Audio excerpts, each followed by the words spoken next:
आई, अगं नाही जायचं मला त्यांच्याकडं परत. तो माणूस नाही ग, सैतान आहे सैतान. फुले, नाटक करू नको. अगं सगळी अशीच असतात. नवरा आहे तो शेवटी. अगं असं का बोलतीस आई? तुला माहितीये का, आता जर रोज पिऊन येतो आणि मनात येईल तेवढं मारतो ग. मग एखाद्या भुकेल्या लांडग्यासारखं लचकं तोडतो माझं. मला नाही सहन होतं ग आता. ऐक ना माझं. सुलभा विव्हाळत आईकडे विनवणी करत होती. पण तिची आई तिचं काही ऐकायला तयार नव्हती. नवरा म्हणजे आपला मालक असतो आणि त्याला त्याची हक्काची बाईबरोबर कसाही व्यवहार करण्याचा अधिकार असतो. या विचाराची ती माणसं. पण सुलभा मात्र यात भरडत होती. कोवळं वय, लवकर लग्न लावून दिलेलं. लग्न कसलं ते, सौदाच म्हणा ना. सुलभाचे आई वडील म्हणजेच एक कर्जबाजारी शेतकरी कुटुंब. 3 मुली आणि 1 मुलगा. 2 मुलींची लग्न झालेली होती. सुलभा सगळ्यात लहान मुलगी आणि तिच्या पाठचा तिचा भाऊ. तिसरी मुलगी म्हणून अशीही ती घरात सगळ्यांच्या डोळ्यात खुपत होती. गावातल्या सावकाराकडून दोन्ही मुलींच्या लग्नांसाठी कर्ज काढली होती आणि आता हिच्या लग्नासाठी परत काढावं लागणार. त्यामुळे तिचा अजूनच रागराग होत होता. आणि अशा वेळीच तिला एक स्थळ आलं. वयाने असेल 40-42. त्याचं हे दुसरं लग्न. आधीची बायको काही आजाराने निधन पावली होती. मूलबाळ काहीही नव्हतं. दुसरं लग्न म्हणून त्याची तशी फारशी अपेक्षा नव्हती. फक्त खायला घालायला आणि रात्र साजरी करायला एक शरीर हवं होतं. आणि सुलभाच्या आईवडिलांनीही कसलाच विचार न करता त्याला तिच्या गळ्यात बांधून टाकले. जेमतेम 17-18 वर्षाची सुलभा. शिकण्याच्या प्रचंड आवड असली, पण खर्चाचा प्रश्न 7वीलाच शाळा सोडावी लागली. शांत, प्रेमळ आणि अतिशय सुरेख, स्वच्छ निर्मळ मनाची मुलगी.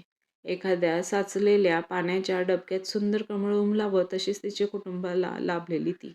आई वडील तिच्याशी कसंही वागत असले तरी तिच्या मनात त्यांच्याबद्दल प्रचंड आदर होता. त्यामुळे सगळे तिरस्कार, राग निमूटपणे सहन करत होती. आणि हेच काय, ते कारण त्यांनी निवडलेल्या माणसाशी लग्न करायला तयार झाली. अगदी साधंसं 10-12 लोकांच्या साक्षीने एक मंदिरामध्ये तिचा विवाह सोहळा पार पडला. लग्न होऊन घरात पाऊल टाकल्यानंतर आपल्याला कोणत्या नरकयातना भोगाव्या लागणार आहेत याची तिला कल्पना आली होती. अगदी लहानशी खोली, अस्ताव्यस्त पडलेले कपडे, छोटासा लोखंडी पलंग, त्यावर अंथरलेली फाटकी गोधडी, घरभर पसरलेला कसला तरी कुबट वास. स्वयंपाकघरात 4 फुटकी भांडी, सुरळ आणि उंदरांचं साम्राज्य असलेलं ते खुराट आता तिचं घर होतं. ना उंबरठ्यावर मापट, ना दार अडवायला कोणी.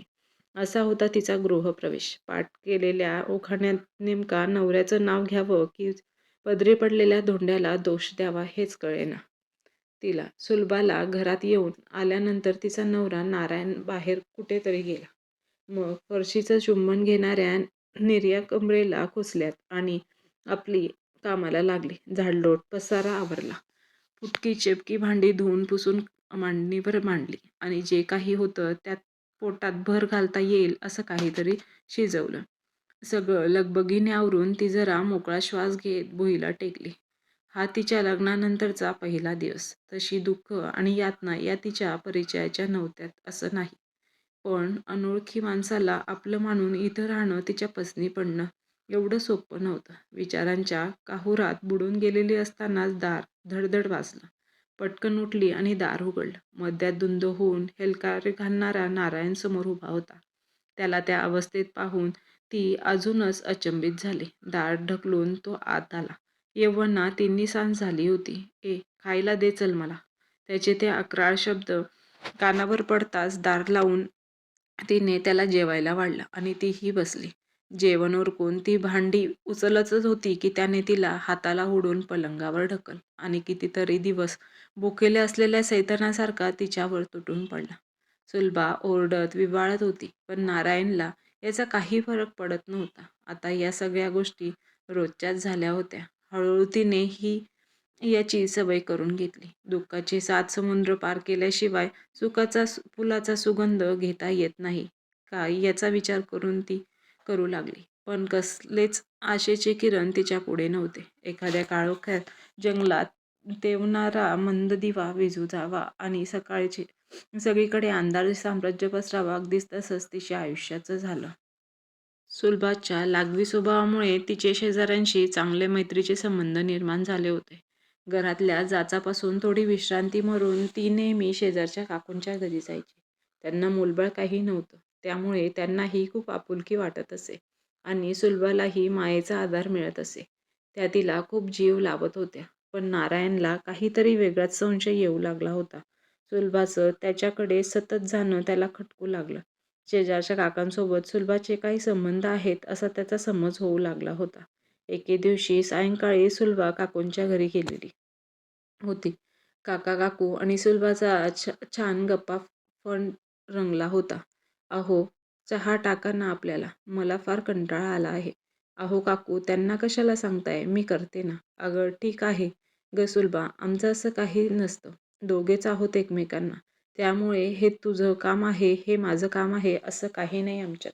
तू बस गप्पा मारत. मी करते चहा." त्या दोघांच्या नात्यातला समजूतदारपणा आणि प्रेमळ पाहून तिला खूप छान वाटलं. पण काका आपल्यासाठी चहा बनवतात हे पाहून तिला राहावलं नाही आणि ती स्वयंपाकघरात गेली. काका चहा करत होते. सुलभा त्यांना मदत करत होती. तेवढ्यात सुलभाचा नवरा आला. काहीही न विचारता तो सरळ काकूंच्या घरात शिरला. "बायको कुठे आहे माझी?" नवऱ्याचा आवाज ऐकून ती लागोलाग बाहेर आली. तिच्या पाठोपाठ काकाही बाहेर आले. त्या दोघांना एकत्र पाहून त्यांचा पारा अजूनच चढला. तो तिचा हाताला धरून ओरडू लागला. "औदशे, हा तुला म्हणून सारखी काकू लागती काय?" ती शिव्या देत मारू लागला. काकू मध्ये पडत होते तर काकांच्या अंगावरही हात उचलायला त्याने कमी केलं नाही. तिच्या केसांना ओढतच त्याने तिला घरी नेलं. एवढा आरडाओरड ऐकून आजूबाजूचे सगळे लोक जमा झाले होते. घरात गेल्यावर त्याने जोरदार दार लावून घेतलं. बंद दरवाजामागे काय झालं असेल याची कल्पनाही काकूंना करवत नव्हती. तिच्या त्या किंकाळ्या आणि विव्हाळानं गरम शिस कानात ओतल्याच्या वेदना देत होतं. ती रात्र तशीच गेली. पहाट झाली. काका-काकूंचं लक्ष मात्र त्या बंद दरवाजाकडेच होतं. काही काळ गेलं. नारायणने दरवाजा उघडला, पण बाहेरून कुलूप लावून तो कुठेतरी बाहेर गेला. थोडा वेळ थांबून काकू तिच्या घराकडे गेल्या. दरवाजा बंद असल्यामुळे त्यांनी खिडकीतून सुलभाला आवाज दिला. थोड्या वेळात सुलभाने खिडकी उघडली. काकूंना बाहेर पाहून तिच्या अश्रूंचा बांध फुटला. तिच्या रडण्यातही त्राण उरलेले नव्हते. चेहरा सुजला होता. अंगावर मारल्याचे व्रण दिसत होते. "पोरी, काय गं हे?"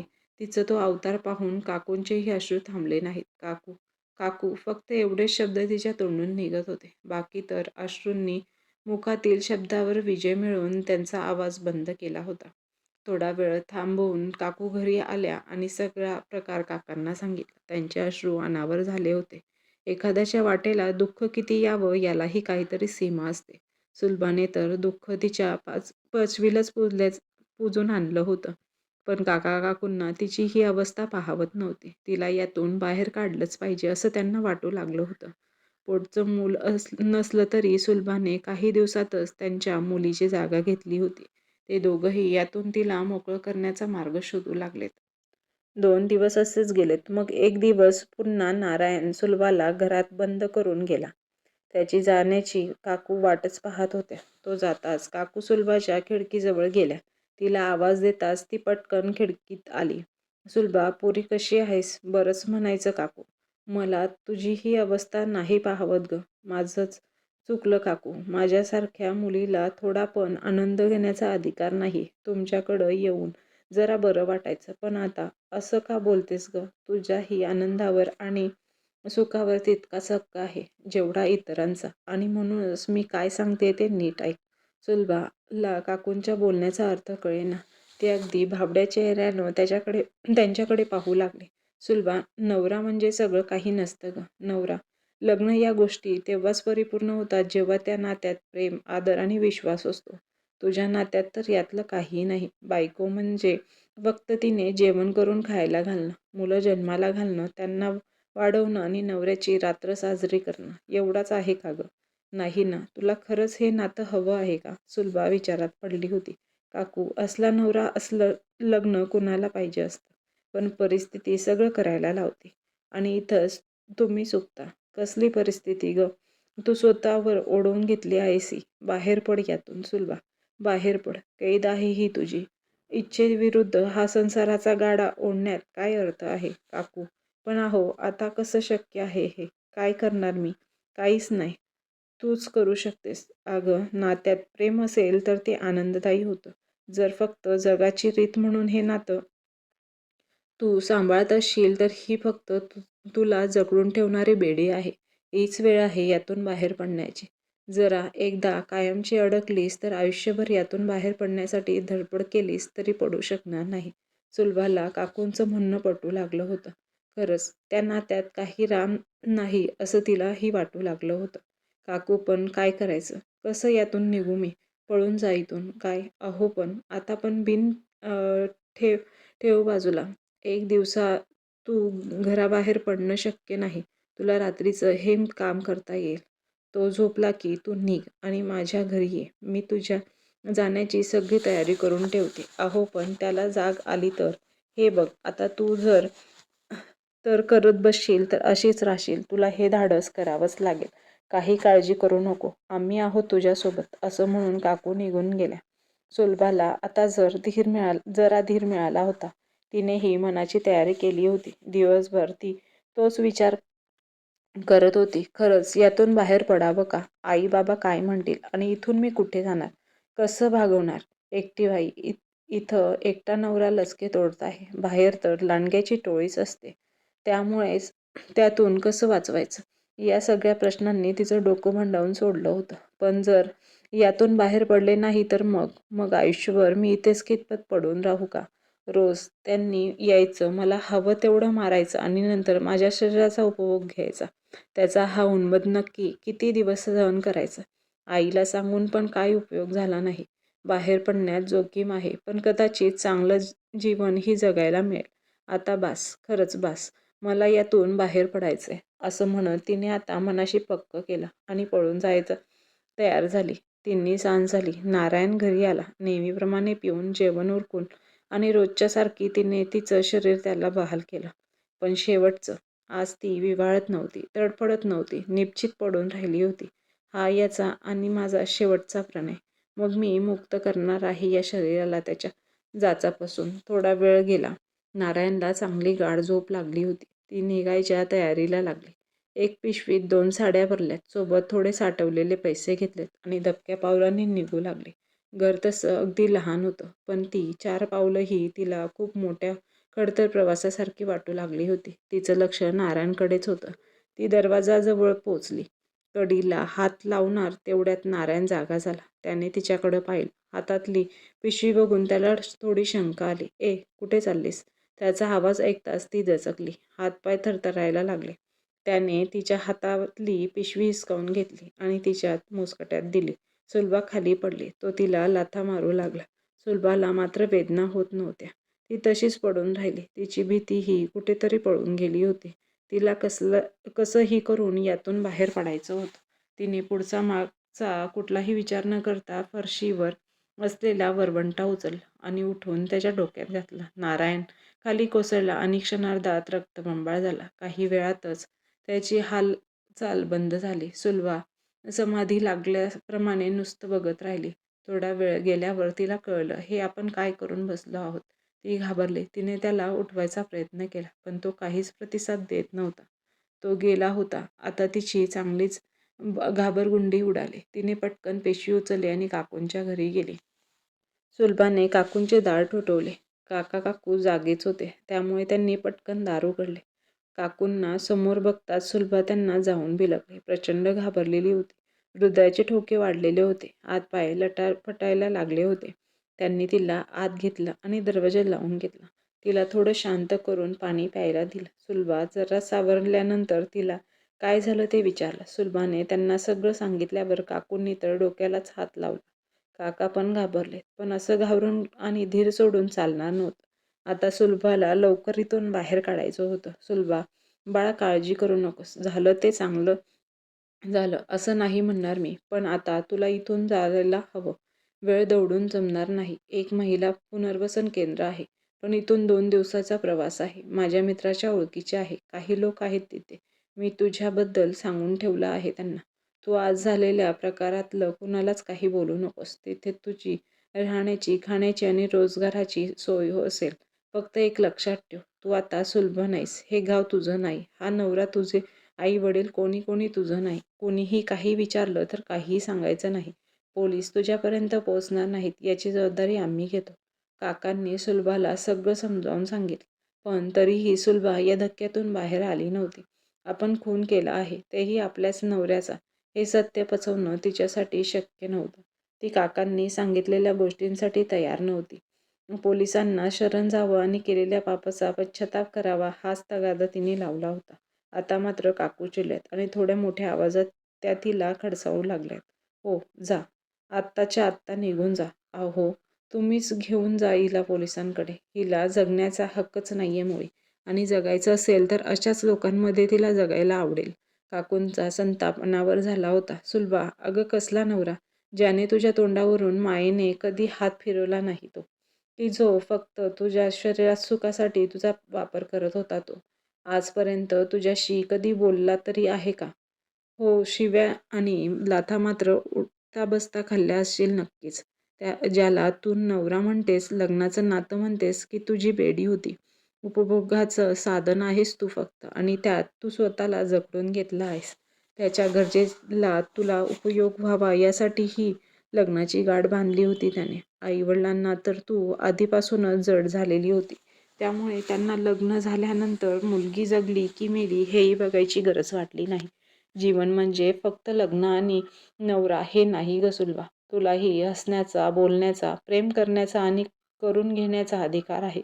ज्यापासून आजपर्यंत तू वंचित राहिली आहेस आणि ते तुला का मिळू नये? तुझं लग्न म्हणजेच एक क्रूर खेळ होता आणि आता तो संपला आहे आणि चिडीचा डाव खेळणाऱ्या त्याला त्याची शिक्षाही मिळाली आहे. पण अजूनही यश तू पदरात पडून घेतलं नाहीस. काकू तिला आता शांततेत समजावू लागल्या होत्या. सुलभा, जीवन हे एक भलं मोठं वटवृक्ष आहे ग. वाऱ्याच्या मोठ्या झुळकेने एखादं पान गळून पडलं म्हणून तो वटवृक्ष त्याचं दुःख तर कसं करत बसत नाही ना. तो तसाच उभा असतो, तटस्थ. वाऱ्याच्या तालावर नाचतो. सगळ्यांना आपल्या सावलीच्या बहुपाशात घेतो, सुखावतो आणि आनंदाने जगवतो. माणसाचं जीवन यापेक्षा वेगळं काही नाही का ग? तप्त निखाऱ्यावरून स्वतःची फरफट करत आहेस तू. यात स्वतःला पोळून घेण्याचा काय अधिकार आहे तुला? जे झालं ते व्हायला नको होतं. पण आता ते बदलता येणार नाही आणि त्याचं दुःख करत बसण्यात अर्थ नाही. खरं तर त्याच्या जगण्याचं दुःख करावं असा खरंच होता का ग तो? विसरून जा. तुझं आयुष्य जग. हे जग खूप सुंदर आहे. तू अजून पाहिलंच नाही का ग ते? ते बघ, अनुभव घे, मग तुला कळेल की तू कुठल्या डबक्यात बुडण्याचा प्रयत्न करत होती. आता वेळ आहे नदीला भेटण्याची, तिच्या प्रवाहासंगे वाहण्याची, मुक्त होण्याची. तुला इथून जावंच लागेल सुलभा. सुलभा काकूंच्या सांगण्याने बरी प्रभावित झाली होती. झालं, यात परिस्थितीचा दोष होता, आपला नाही, असं म्हणत तिनेही मनाची तयारी केली. काकू, मी तयारी जायला. मला पण माझं आयुष्य जगायचंय, पण माझ्यासाठी. तिच्या तोंडून हे शब्द ऐकून काकूंना अक्षरशः भरून भरून पावल्यात. काकांनी तिला पुन्हा सगळं व्यवस्थित समजावून सांगितलं. तिला सोबत काही पैसे दिलेत आणि काही उपयोगी सामान असलेली एक पिशवी. तिने काकूंचा निरोप घेतला आणि काकांसोबत निघाली. काकांनी तिला त्यांच्या मोटरसायकलवर गावापासून लांब असलेल्या एका एस.टी. स्टँडवर नेलं. रात्रीची वेळ होती, त्यामुळे गाडी येईपर्यंत तिच्यासोबत तिथेच थांबून राहिले. काही वेळात गाडी आली आणि सुलभाला त्यात बसवून ते पुन्हा घरी गेले. सुलभाचा प्रवास आता सुरू झाला होता, खऱ्या जीवनाचा प्रवास. इकडे दुसऱ्या दिवशी सकाळी पोलीस आले. काकू यांचीही विचारपूस करण्यात आली. सुलभा फरार असल्याचं त्यांना आजूबाजूच्या इतर लोकांकडून कळलं. पण गेलेला माणूस किती क्रूर आणि निर्दयी होता हेही त्यांना सांगण्यात आलं. पोलिसांनी सुलभाचा शोध सुरू केला. पण बरेच दिवस तिचा काही तपास लागला नाही आणि ती केस क्लोज करण्यात आली. एका वर्षानंतर, आनंदी, तुला भेटायला कोणीतरी आलंय. काकू, तुम्ही? असं म्हणत आनंदी काकूंना जाऊन बिलगली. वर्षभरानंतरची भेट. काकू तिच्या चेहऱ्यावरचं सुख आणि आनंद पाहून त्या सुखावल्यात. तिचं ते समाधान, सौंदर्य त्या आपल्या डोळ्यात साठवून घेऊ लागल्यात. कशी आहेस पोरी? कशी दिसतेस काकू? खूप सुखी आहे ही तुमची आनंदी. त्या रडक्या आणि कोमजलेल्या सुलभाने नवऱ्याबरोबर तिचाही खून केला आणि या फुललेल्या आनंदीचा जन्म झाला आणि तो तुम्ही मला दिला. काकूंच्या डोळ्यात पाणी होतं. त्यांच्या तोंडून शब्द फुटत नव्हते. पण म्हणतात ना, काही भाषा या शब्दाने नव्हे तर भावनांनी बोलता येतात.